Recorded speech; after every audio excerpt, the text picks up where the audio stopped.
Odamda gitar gördüm. Çalabiliyor musun? Biraz. Sonra çalar mısın? Çalmam. Neden? Babam her haltı biraz yapacağına birine adam gibi yap yeter derdi. Ben de senaryo yazmayı seçtim.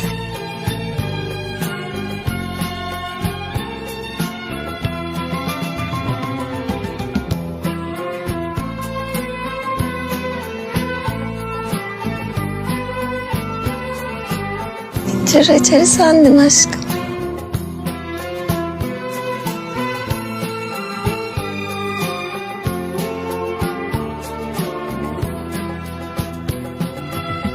İsyan etmedim, pişman değilim.